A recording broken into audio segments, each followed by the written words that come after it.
اعوذ باللہ من الشیطان الرجیم بسم اللہ الرحمن الرحیم۔ جیسا کہ میں عرض کر چکا ہوں کہ منافقین پر جو سب سے زیادہ بھاری تین چیزیں تھیں، ان میں سے سب سے پہلی اور عام طور پر اس کا صحیح اندازہ لوگوں کو نہیں ہے، وہ ہے اطاعت رسول۔ اللہ کی اطاعت وہ ایک کتاب کی اطاعت ہے۔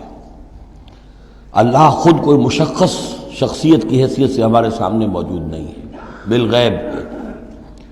ہمارے لیے رسول کی اطاعت بھی اس وقت اسی درجے میں ہے۔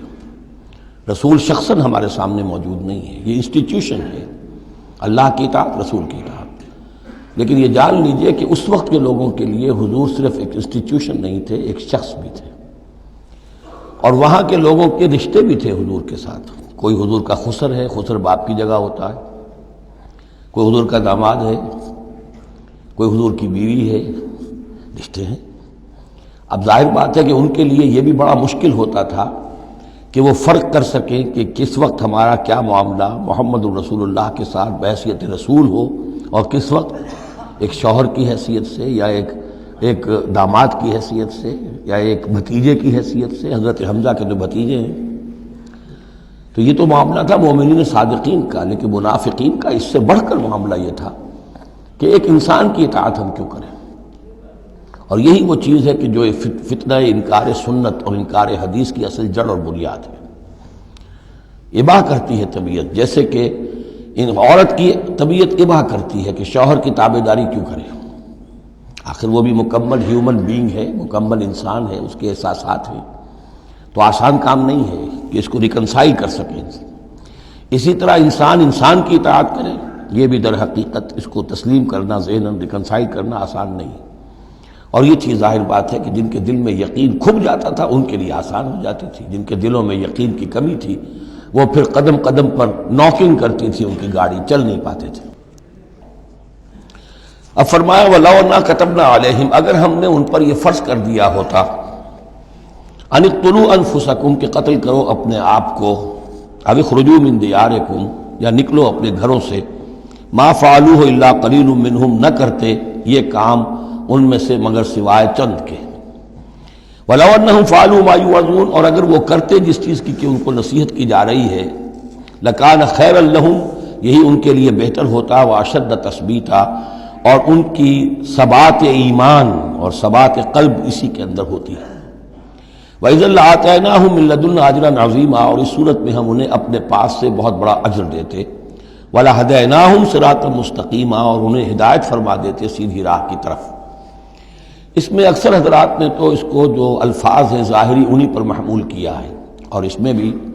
کوئی قباحت نہیں ہے۔ اللہ ہمارا خالق ہے، اگر اللہ حکم دے کہ اپنے آپ کو قتل کرو، خودکشی کرو، تو ہمیں کرنی ہوگی۔ اگر اللہ ہمیں حکم دے اپنے گھروں سے نکل جاؤ، تو نکلنا ہوگا۔ تو اس میں ایک اشارہ یہ ہو سکتا ہے کہ جیسے جو تاریخ بنی اسرائیل میں ہم دیکھ آئے ہیں، وہاں یہ تھا کہ جن لوگوں نے بچڑے کی پرستش کی تھی ان کو جو مرتد ہونے کی سزا دی گئی تھی، اس کے لیے الفاظ یہی آئے تھے، ان اقتلوا انفسکم، قتل کرو اپنے آپ کو۔ مراد یہ ہے کہ تم اپنے قبیلے کے ان لوگوں کو قتل کرو جنہوں نے اس گناہ کبیرہ کا ارتکاب کیا ہے۔ تو شاید چونکہ منافقین کا معاملہ چل رہا ہے، اور منافقین کے ساتھ اکثر و بیشتر ایسا ہوتا تھا کہ ان کے خاندان والے، رشتہ دار، ان کے گھرانے والے ان کے ساتھ شامل ہو جاتے تھے حمایت کے اندر۔ تو یہاں بتایا جا رہا ہے کہ بجائے اس کے کہ ان کی حمایت کرو، ہونا تو چاہیے اس کے بالکل برعکس، اور وہ یہ کہ تم اپنے اندر سے خود دیکھو کون ہیں کہ جو منافق ہیں، کہ جو اصل میں آستین کے سانپ ہیں۔ اگر اللہ تعالیٰ نے تمہیں حکم نہیں دیا ہے، اگر اللہ تعالیٰ یہ حکم بھی دے سکتا تھا کہ ہر قبیلہ، ہر گھرانہ اپنے ہاں کے منافقین کو خود قتل کرے، یہ تو حضرت عمر رضی اللہ تعالیٰ عنہ نے اپنی اس ایمان کی غیرت کے اندر، غیرت ایمانی کے اندر قتل کیا، اور اس پر انہیں غصہ آیا، اس لیے کہ بہرحال وہ ان کے اپنے خاندان کے لوگ تو نہیں تھے۔ لیکن یہ کہ اللہ تعالیٰ اگر یہ حکم دیتا تو یہ بھی تمہیں کرنا چاہیے تھا، لیکن یہ کہ اللہ کے علم میں ہے کہ تم میں سے بہت کم لوگ ہوتے کہ جو اس حکم کی تعمیل کر سکتے، اور اگر کر گزرتے ما یوعظون بہ لکان خیرا لہم واشد تثبیتا واذا لآتیناہم من لدنا اجرا عظیما ولہدیناہم صراطا مستقیما۔ اب اس کے بعد یہ اطاعت رسول کے موضوع پر جو عظیم ترین آیت ہے قرآن کی وہ آ رہی ہے۔ وَمَن يُطِعِ اللَّهَ وَالرَّسُولَ، اور جو کوئی اطاعت کرے گا اللہ کی اور رسول کی صلی اللہ علیہ وسلم، فَأُولَٰئِكَ مَعَ الَّذِينَ أَنْعَمَ اللَّهُ عَلَيْهِمْ، تو یہ وہ لوگ ہوں گے جنہیں معیت حاصل ہوگی ان کی جن پر اللہ کا انعام ہوا، اور وہ کون ہیں؟ من النبیین والصدیقین والشہداء والصالحین، یعنی انبیاء کرام اور صدیقین اعظام اور شہداء کرام اور صالحین، وحسن اولئک رفیقا، اور یہ لوگ تو بہت ہی اچھے ہیں رفاقت کے لیے، یعنی اللہ اور اس کے رسول کی اطاعت کرنے والوں کا پھر شمار ان لوگوں کے زمرے میں ہوگا، وہ جو سورہ فاتحہ کے ضمن میں ہم نے دیکھا تھا کہ اہدنا الصراط المستقیم صراط الذین انعمت علیہم، وہ کون لوگ ہیں انعمت علیہم، اس کی تفسیر ہے یہ فاولئک مع الذین انعم اللہ علیہم من النبیین والصدیقین والشہداء والصالحین۔ ایک بیس لائن ہے، صالح مسلمان، نیک نیت مسلمان، دل میں خلوص کے ساتھ ایمان ہے، صالح ہے، حکم پر عمل کر رہا ہے، محرمات سے بچا ہوا ہے۔ اب اوپر اٹھے گا تو ایک اونچا درجہ ہے شہداء کا، اس سے بھی اونچا درجہ ہے صدیقین کا، اس سے بھی اونچا درجہ ہے انبیاء کا۔ اب انبیاء کا درجہ تو رک جائے گا، اس لیے کہ وہ تو ایک وہبی چیز ہے، کسبی چیز نہیں تھی، لیکن یہ دو درجے تو ابھی موجود ہیں کہ انسان اپنی ہمت سے جتنی محنت کرے، جتنی کوشش کرے، وہ شہادت اور صدیقیت کے مراتب تک فائز ہو سکتا ہے۔ یہ مضمون پوری وضاحت کے ساتھ آئے گا سورہ حدید میں انشاءاللہ۔ ذالک الفضل من اللہ وکفی باللہ علیما، اور یہ اللہ تعالیٰ کا بڑا فضل ہے جن لوگوں کو آخرت میں ان کی معیت حاصل ہو جائے۔ وتوفنا مع الابرار، اے اللہ ہمیں موت دیجو اپنے ابرار بندوں کے ساتھ۔ تو واقعہ یہ ہے ذالک الفضل من اللہ وکفی باللہ علیما، یہ تو اللہ کا بہت بڑا فضل ہے، اور اللہ کافی ہے ہر شے کے جاننے کے لیے، یعنی کون کس استعداد کا حامل ہے، کون کس قدر و منزلت کا حامل ہے، اللہ خوب جانتا ہے۔ صدق اللہ العظیم۔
اعوذ باللہ من الشیطان الرجیم، بسم اللہ الرحمن الرحیم۔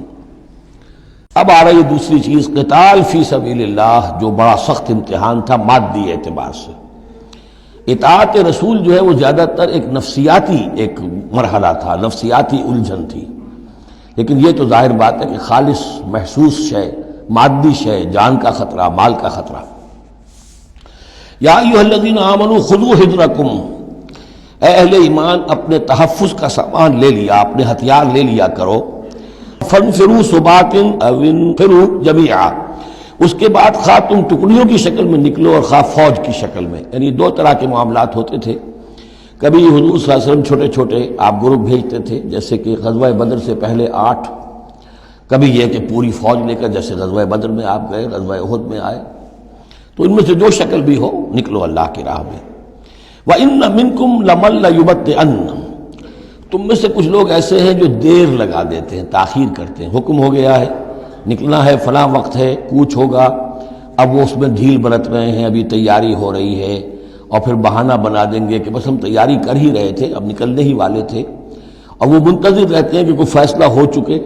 تو اس وقت پھر ہم کہیں گے کہ ہم تو نکلنے والے تھے کہ یہ فیصلہ ہمیں پہنچ گیا کہ جنگ کا تو فیصلہ ہی ہو گیا۔ فَإِنْ أَصَابَتْكُمْ مُصِیبَةٌ، پھر اگر تمہیں کوئی مصیبت پیش آ جائے، اب بہرحال مسلمانوں کو جنگ میں نکلے ہیں تو کوئی تکلیف پیش آ جائے، کوئی نقصان ہو، کوئی وقتی طور پر ہزیمت ہو جائے، قال تو وہ کہے گا قد انعم اللہ علی اذ لم اکن معہم شہیدا، میں تو اللہ نے بڑا انعام کیا، بڑا کرم کیا، جو میں نہیں گیا، میں رہ گیا، میری فلاں جو ضرورت تھی وہ میرے لیے رحمت بن گئی، وہ میرا جو اونٹ گم ہوا تھا اس وقت کہیں وہ اگر میرے پاس موجود ہوتا تو میں بھی وہاں پر خراب ہوتا، یہ تو مجھ پر تو اللہ کا بڑا کرم ہوا ہے کہ میں اس جنگ میں، اس مارکے میں جانے سے بچ گیا۔ وَلَئِنْ أَصَابَكُمْ فَضْلٌ، اور اگر تمہیں کوئی فضل پہنچ جائے اللہ کی طرف سے، فتح ہو جائے اور تم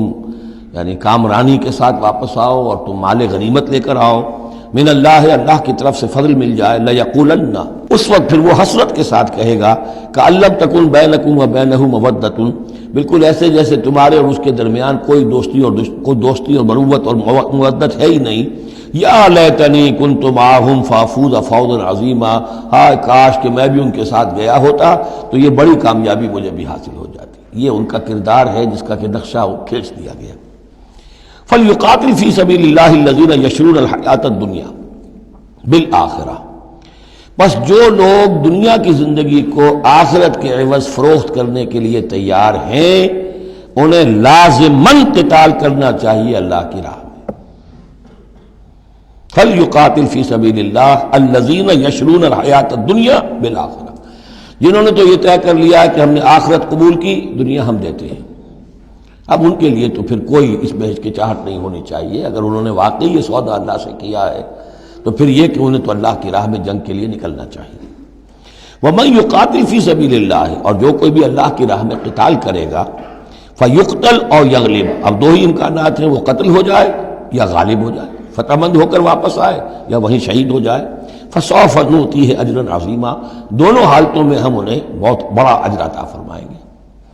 وَمَا لَكُمْ لَا تُقَاتِلُونَ فِي سَبِيلِ اللَّهِ، اب یہ خاص طور پر جو خاص قتال کے لیے ترغیب دلائی جا رہی ہے وہ ایسے لوگوں کے لیے کہ جو مختلف علاقوں میں مسلمان تھے، کہ جو پھنسے ہوئے تھے، ان میں کمزور بھی تھے، ان میں خواتین بھی تھیں، بیمار بھی تھے، بوڑھے تھے، جو ایمان تو لے آئے لیکن یہ کہ وہ ہجرت کے قابل نہیں تھے، تو وہ اپنے اپنے علاقوں میں ہیں، اپنے اپنے قبائل میں ہیں، وہاں ان کے اوپر ظلم ہو رہا ہے، انہیں ستایا جا رہا ہے، انہیں مارا جا رہا ہے،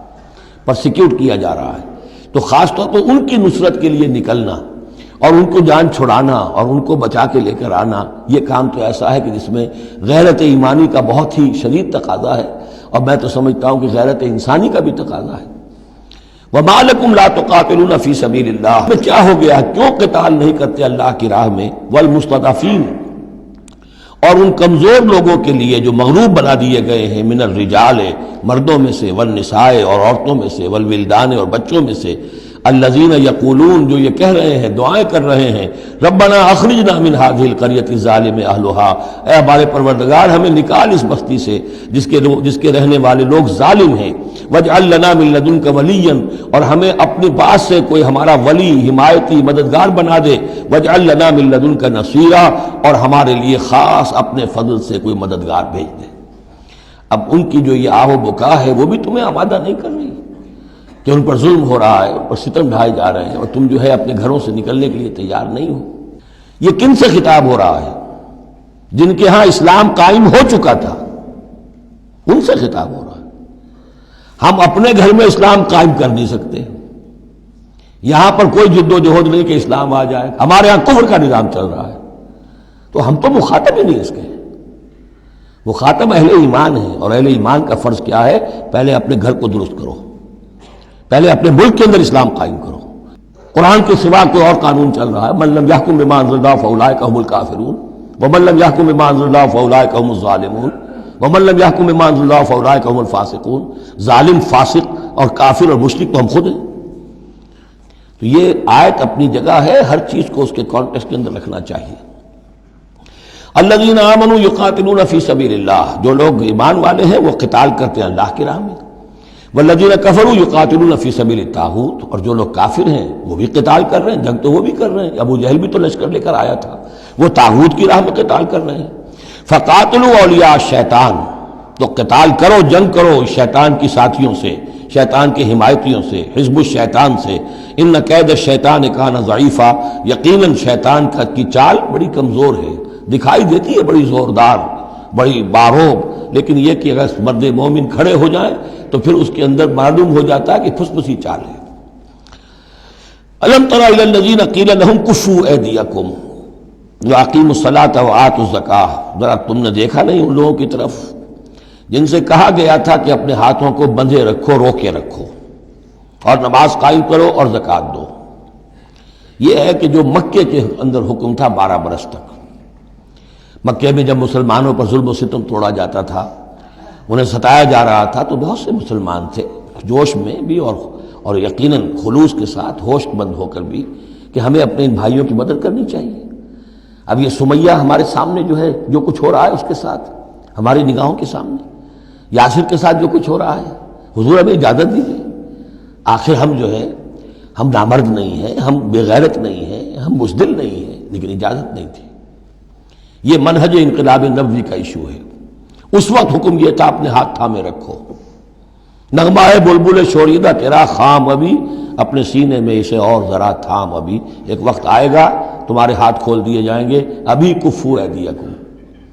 لیکن یہاں سوال پیدا ہوتا ہے، الم تر الی الذین قیل لهم کفوا ایدیکم، یہ فعل مجہول ہے، کہا کس نے تھا؟ مکی قرآن میں یہ آیت موجود نہیں ہے، وہاں بھی یہ حکم تھا محمد الرسول اللہ صلی اللہ علیہ وسلم کا، حضور نے روکا۔ یہ آیت تو اتر رہی ہے مدنی قرآن میں، سورہ نساء میں، تو معلوم ہوا کہ اس وقت بھی وہ حضور کا حکم تھا جس کو کہ اللہ نے وہ اون کیا ہے، اللہ کی طرف سے تھا یہ۔ تو وہی یہ جلی تو ہوتی ہے، وہی یہ خفی بھی ہوتی ہے، یا حضور کے جس اجتہاد کو اللہ تعالیٰ اس کو تقریر کہیں گے، جیسے حضور کی حدیث ہم کہتے ہیں، ایک آپ کا قول ہے، ایک فعل ہے، ایک تقریر ہے۔ کوئی کام آپ کے سامنے کیا گیا، آپ نے اسے روکا نہیں، تو گویا کہ ایک طرح سے آپ کی طرف سے ریکگنیشن مل گئی کہ وہ بھی جائز ہے، یقیناً غلط ہوتا تو حضور روک دیتے۔ اسی طرح اللہ تعالیٰ کی کتاب ہے، وحی جلی ہے، وہ آ رہی ہے، لیکن حضور کا وحی خفی بھی ہے حضور کو جو آ جاتی ہے، اور ایک یہ کہ حضور خود اجتہاد کر رہے ہیں، اس کو اگر اللہ نے روکا نہیں تو گویا اللہ کی تقریر ہو گئی، اور وہ بھی اللہ ہی کی طرف سے ہو گیا، اور وہ بھی گویا کہ اللہ نے اون کر لیا۔ تو اب یہ بھی ہو سکتا ہے کہ وحی خفی کے ذریعے سے اللہ نے مکی دور میں حضور کو یہ حکم دیا ہو کہ جو ہے یہاں نقل ہوا ہے، اور یہ بھی ہو سکتا ہے یہ حضور کا اپنا اجتہاد ہو اور اس کو اللہ تعالیٰ نے قبول کیا ہو۔ الم تر الی الذین قیل لهم کفوا ایدیکم واقیموا الصلاۃ وآتوا الزکاۃ، اب یہاں محذوف ہے، اس وقت تو کچھ لوگ بڑے زور شور سے کہتے تھے ہمیں اجازت ہونی چاہیے ہم جنگ کریں، لیکن اب کیا حال ہوا؟ فلما کتب علیہم القتال، جب ان پر جنگ فرض کر دی گئی، اذا فریق منہم یخشون الناس کخشیۃ اللہ او اشد خشیہ، تو اب یہ دیکھنے میں آ رہا ہے کہ ان میں سے کچھ لوگ انسانوں سے اس طرح ڈر رہے ہیں جیسے اللہ سے ڈرنا چاہیے، بلکہ اس سے بھی زیادہ ڈر رہے ہیں۔ اب ظاہر بات ہے یہ وہ مکے کے مہاجرین نہیں ہیں، یہ اصل میں وہی منافقین مدینہ جو ہے ان کا حال ہے، لیکن کنٹراسٹ دکھانے کے لیے جو اس دور کی بات تھی اس کے مقابلے میں اس کو لے آیا گیا کہ اصل ایمان تو وہ تھا، اور یہ جو کچھ ہے شکل یہ تو پھر کمزوری ہے اور نفاق کی علامت ہے۔ وَقَالُوا رَبَّنَا لِمَا كَتَبْتَ عَلَيْنَا الْقِتَالَ، اور وہ کہتے ہیں کہ پروردگار یہ ہم پر تو نے کیوں فرض کر دی جنگ، لولا اخرتنا الی اجل قریب، ابھی اے پروردگار کچھ اور عرصے کے لیے، کچھ دیر کے لیے اور کیوں نہ مؤخر کیا اس کو۔ قل متاع الدنیا قلیل، اے نبی کہہ دیجئے